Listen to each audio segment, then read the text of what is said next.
비구름대가 남하하면서 전북 지역에도 많은 비가 내렸습니다. 기상청은 12일 오전까지 50에서 100mm의 비가 더 올 것으로 예측했습니다.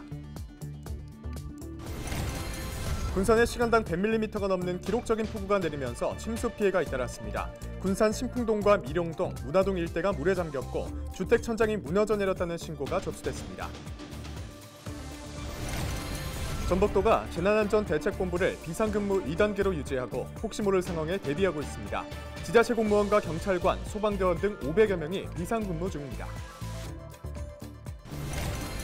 전국 곳곳에서 내린 산사태가 잇따르면서 인명피해까지 났습니다. 많은 비가 내린 뒤엔 비가 그쳤더라도 추가 피해가 날 수 있어 주의가 요구됩니다.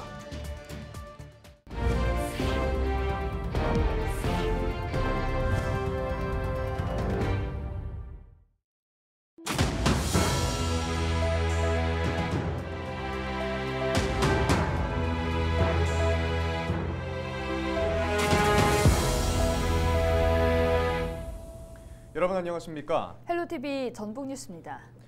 비구름대가 남하하면서 전북 지역에도 많은 비가 내렸습니다. 11일 군산을 비롯한 전주와 익산, 김제, 부안 등에 한때 호우경보가 내려졌습니다. 또 정읍과 임실 등 7개 시군엔 호우주의보가 발효되기도 했습니다.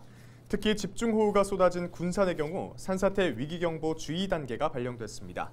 전주기상지청은 10일 오전까지 50에서 100mm의 비가 더 올 것으로 예측했습니다. 군산에 시간당 100mm가 넘는 기록적인 폭우가 내리면서 침수 피해가 잇따랐습니다. 전북 소방본부에 따르면 11일 오전부터 오후까지 접수된 호우 피해 신고만 70건이 넘었습니다. 군산 신풍동과 미룡동, 문화동 일대 도로와 주택 등이 물에 잠겼고 주택 천장이 무너져 내렸다는 신고가 접수되기도 했습니다. 전북도가 재난안전대책본부를 비상근무 2단계로 유지하고 혹시 모를 상황에 대비하고 있습니다. 전북도는 집중호우에 대비해 관계기관과 대책회의를 이어갔고 지자체 공무원과 경찰관, 소방대원 등 500여 명이 비상근무 중이라고 밝혔습니다.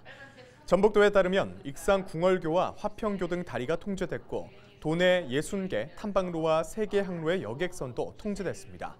제주에서 군산으로 향하는 항공편도 결항했습니다. 중부지방의 밤낮으로 쏟아진 물폭탄에 전국 곳곳에서 산사태가 잇따랐습니다. 특히 강원도 횡성에서는 토사가 주택을 덮치면서 70대 주민 1명이 목숨을 잃기도 했는데요.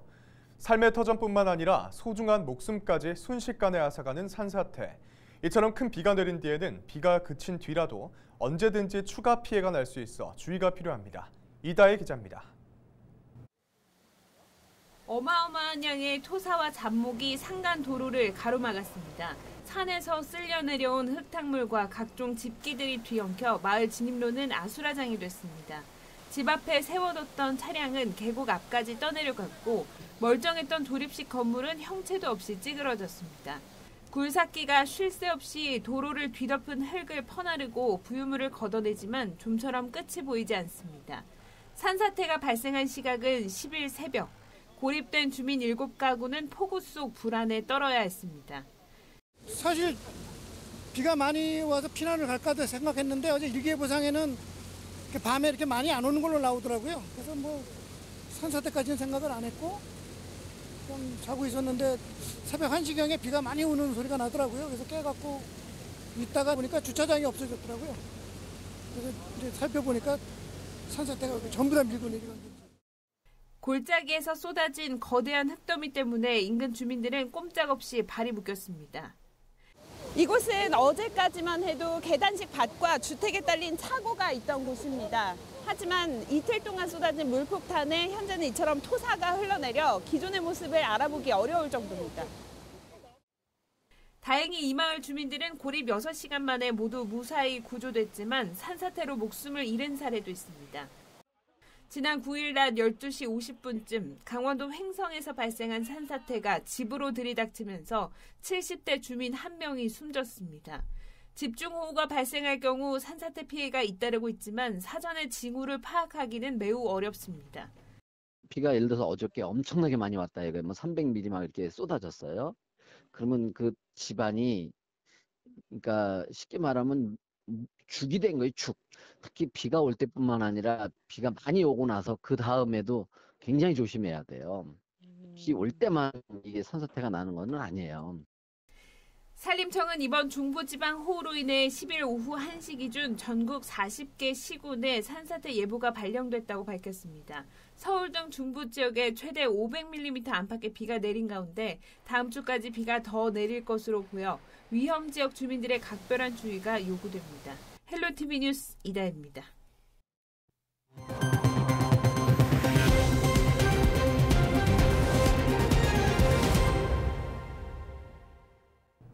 수확철을 맞아도 판로가 과제인 농가가 적지 않습니다. 상대적으로 농사 경험이 적은 청년 농부들의 고민은 더할 텐데요. 청년 농업인의 판로 확대와 판매를 지원하기 위한 시도가 다방면으로 이루어지고 있습니다. 보도에 정명기 기자입니다. 고운 빛깔을 뽐내며 탐스럽게 익어가는 대추형 방울토마토가 주렁주렁 열렸습니다. 해발 500m의 지리산 자락에서 자라 과육이 단단한 데다 당도가 높습니다. 그렇지만 올해로 30이 된 청년 농부는 판로 확보가 늘 숙제입니다. 과육이 더 단단하고요. 과즙도 많이 나오고 그리고 달콤함도 더 많고 그런 면에서 월등히 좋다고 저는 생각을 합니다. 그래서 이거를 조금 더 소비자들한테 가격을 조금 더 저렴하게 다이렉트로 갈 수 있을까. 앞으로는 이런 고민을 좀 덜게 됐습니다. 국내의 한 케이블 방송사의 지역 채널 상거래 방송과 서비스를 통해 전국 약 400만 가구에 소개하고 판매할 수 있게 됐기 때문입니다. 또한 지역의 농수특산물을 판매하는 온라인 상점에도 곧 입점할 예정입니다. 가격은 도움이 줘서 저희가 이제 지역 채널에서 커머스라고 하는 비교를 하게 되고요. 저희가 또 취급하는 커머스의 상품이라는 게 또 지역에서 생산되는 원물이라고 하는데 규정을 해서. 농촌진흥청과 케이블 방송 사업자인 LG 헬로비전이 청년 농업인을 대상으로 판로 확대 지원에 나선 겁니다. 우선 전국 지자체에서 추천을 받은 농업인 경영체 후보군 가운데 15곳을 최종 선정했고 지원을 확대할 방침입니다. 청년 농업인이 개발한 그리고 생산한 품목에 대한 판로 확대를 지원함으로써 청과 정부와 민간이 함께 할 수 있는 좋은 모델로 발전될 수 있을 것이라고 기대합니다. 중간 유통 단계가 대폭 줄다 보니 소비자는 물론 생산자도 이득인 셈입니다. 얼마만큼 노력을 하는지 이 작물이 나오는 데까지 농민들의 마음은 어떤지 그것까지 생각을 해주시면서 농작물을 구입하시고 맛있게 드셨으면 좋겠습니다. 미래 농업의 주역인 청년 농부들. 유통과 마케팅 역량을 키우고 인재 양성을 위한 체계적인 지원 논의도 한층 속도를 내고 있습니다. 헬로티비 뉴스 정명기입니다. 간부 공무원이 음주운전을 하다 적발된 남원시에서 이번엔 민원인과 부적절한 관계를 맺은 공무직 공무원에 대한 민원이 접수됐다는 소식을 최근 전북방송이 보도해드렸는데요. 남원시가 공직 기강을 바로잡고 청렴한 공무원의 자세를 견지하기 위해 여름 휴가철과 추석 연휴 기간 감찰 활동을 전개하기로 했습니다. 남원시는 코로나19 방역 지침 위반부터 소극 행정과 일탈 행위까지 복무기강 문란 행위를 집중 감찰할 계획이라고 밝혔습니다. 또 이해충돌 방지법 시행에 따른 공직윤리 감찰도 병행할 예정이라고 덧붙였습니다.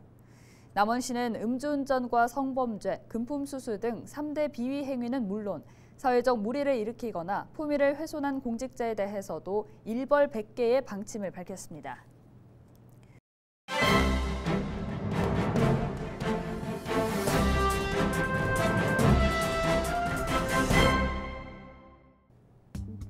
신문브리핑 전북일보 기사입니다. 전북도의회를 비롯한 도내 지방의회 의원들의 자질 부족 논란이 지방의회 구조적 문제로 고착됐다는 지적이 일고 있는데요.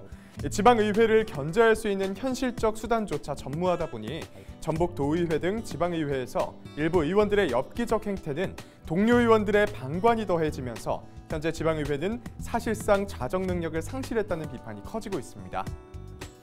최근 벌어진 전북도의원 흡연 문제는 흡연 자체의 일탈보단 도민의 혈세를 이용해 자신들의 흡연 편의를 확보하려는 데 있는데요. 이번 사태가 사무실에서 흡연하는 의원 한 명의 예외적인 문제가 아닌 거죠. 의회 깊이 뿌리내린 구조적 문제라는 뜻인데요. 의회 사무처가 환풍구 수요 조사까지 나선 건 이들을 견제하거나 감시하는 체제가 전혀 마련되지 않았다는 사실을 방증하고 있습니다. 전주시의회는 개원하기 전부터 워크숍 과정에서 필요 이상의 예산이 음주에 활용된 것이 알려지면서 빈축을 산 바 있는데 익산시 의회는 이미 법정 전문기관의 용역이 끝난 사안에 대해서 의원 정책개발비를 들여서 재차 용역을 추진해 혈세를 꼼꼼히 바르게 쓰게 하겠다는 다짐을 모색하게 했습니다. 신문브리핑이었습니다. 전북도와 새만금개발청, 군산시가 국제지속가능관광위원회와 지속가능한 도내관광 활성화를 위한 업무 협약을 체결했습니다. 이번 협약에 따라 GSTC는 2022 아태지역 국제콘퍼런스와 2025년 글로벌 국제콘퍼런스를 군산에서 열기로 했습니다. 아태지역 국제콘퍼런스는 다음 달 15일부터 3일 동안 군산 새만금 컨벤션센터에서 600여 명이 참석한 가운데 열릴 예정입니다. 전북도 등 4개 기관은 앞으로 지속가능한 관광을 위한 연구와 교육, 국제표준 인증 획득 등에서 서로 협력 사업을 진행하기로 했습니다. 신고 없이 불법 운영한 공중위생업소와 음식점 등이 전북도 특별사법경찰에 적발됐습니다. 전북도 특별사법경찰관은 지난달 25일부터 이달 7일까지 피서지 주변 식당과 카페, 숙박업소 등을 점검한 결과 33개 업소를 적발했다고 밝혔습니다. 점검 결과 공중위생업소 16곳, 무신고 일반 음식점 17곳이었습니다. 이상으로 뉴스를 마칩니다. 함께해 주신 여러분 고맙습니다.